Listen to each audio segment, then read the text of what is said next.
Now, amongst all the bad economic news recently, there might be a glimmer of hope. It seems there's been a big spike in the number of new startups during lockdown.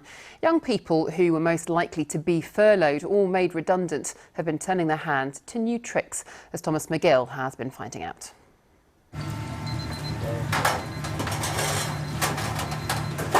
I remember Reece actually saying to me, you know, on our first weekend, if we get 5 orders, that's absolutely amazing. I think I was even aiming for 2. Starting small but aiming big, just one of the businesses that launched during lockdown. You're going to have 5 minutes of me struggling to get a glove on, by the way.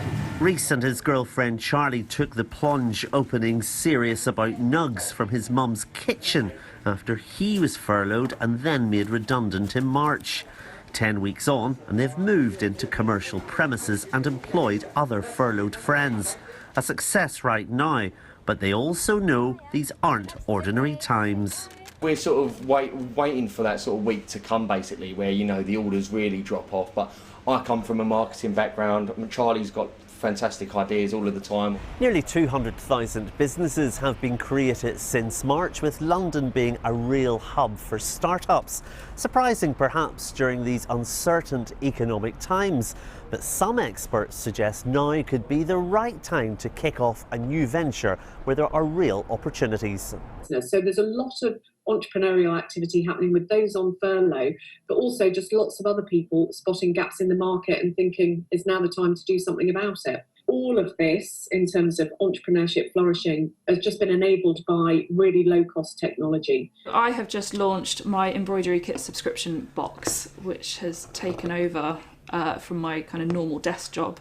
Niamh is a self-confessed embroidery fanatic, and she turned her hobby into a business. Based online and working from home, it's given her the flexibility she's always wanted, but she has had concerns. Initially worried that no one was going to buy a single box. I have a chronic illness, I have rheumatoid arthritis. And so when flare-up happens, when I feel, you know, really bad, being my own boss, it gives me the chance to take the day off if I need to, you know, have a lie-in if I'm feeling particularly bad. The government's job retention scheme, or furlough, ends in October. Niamh and Reece are adamant they won't be returning to their old jobs. Whether this pandemic helps create even more entrepreneurs remains to be seen. Thomas Magill, BBC London.